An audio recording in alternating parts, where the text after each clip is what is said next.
17 years ago, our country was attacked as it never has been before or since. People all over remembering those who lost their lives at the hands of terrorists. Our Randy Ayala has been talking to people across the Arklamiss about the moments they heard the news. Randy? Gordon, Natasha, 9/11 is a date etched into every American's memory. If you're old enough to remember, you know exactly what you were doing 17 years ago when you got the news of the attack. Many people were in disbelief as the World Trade Center Twin Towers collapsed to the ground on live television. Matt Napper was a student at West Monroe High School when he first heard the news. He says it was that moment that led him to serve his country. They sent us home after first hour, and I was glued to the TV all day watching the events. And so after that, it kind of sparked a sense of pride in our nation and a sense of patriotism that kind of led to my enlistment. Coming up at 6, you'll hear from more soldiers who say 9/11 sparked a fire in them like never before, and a Blue Star mother who had one son already in the Navy during 9/11, and after the attack, her second son decided to join too. In the Media Control Center, Randy Ayala, NBC 10, your local news leader. Randy, thank you. Some may forget the role that Louisiana itself played on 9/11. Air Force One landing at Barksdale Air Force Base before the FAA grounded all aircraft. At the time, Barksdale was home to B-52s and A-10 Warthogs. Commanders didn't even know the president's plane was coming until it was on final approach. Moments later, President George W. Bush addressing the country with these words: "Freedom itself was attacked this morning by a faceless coward. Freedom will be defended." It might be hard to fathom, but there were high schoolers that weren't even born when 9/11 took place. Students gathered at the African American History Museum to learn about the history and those events that took place that day. Chairman of the museum, Kerry Scott, says it's important to educate our youth.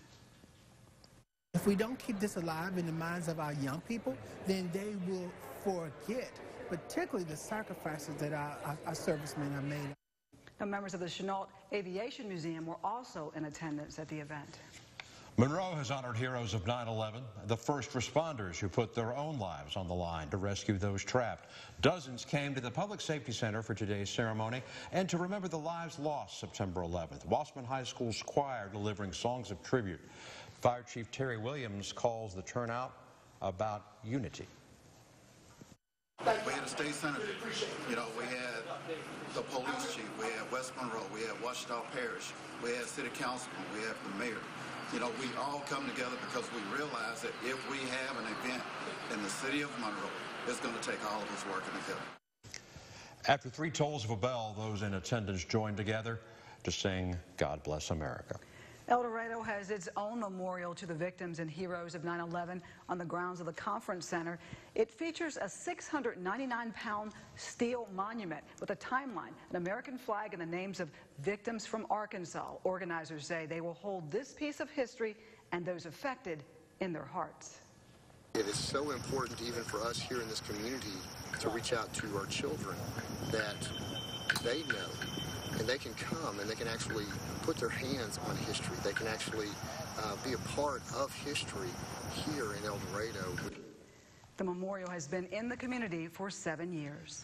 President Trump has marked the anniversary by visiting a memorial for United Flight 93 in Pennsylvania. That flight passengers themselves brought down rather than allow it to target the White House. NBC 10 D.C. correspondent Mark Meredith looks at how the Trump administration marked a horrific day in American history. President and Mrs. Trump paid their respects to the victims of the 9/11 attacks by visiting Shanksville, Pennsylvania, the spot where United Flight 93 crashed after passengers fought back against 4 hijackers. This field is now a monument to American defiance. America will never, ever submit to tyranny. Crowds stood silent as names of each of United 93's passengers were read aloud. The president acknowledged the heartbreak many families still struggle with 17 years later. We grieve together for every mother and father, sister and brother, son and daughter who was stolen from us. UN Ambassador Nikki Haley represented the White House at a memorial service at Ground Zero in New York. And back in Washington, Vice President Pence honored those killed at the Pentagon. The vice president says 9/11 remains a moment frozen in time. I'll never forget the sight of seeing columns of mud, brown, and black smoke billowing out of the Pentagon. But 17 years later, Attorney General Jeff Sessions says the terror threat remains. The terrorists are still targeting us. Some seek to infiltrate this country. Others plot from afar. Sessions says the threat is a reminder of why the Justice Department cannot lose sight of its mission. In Washington, I'm Mark Meredith.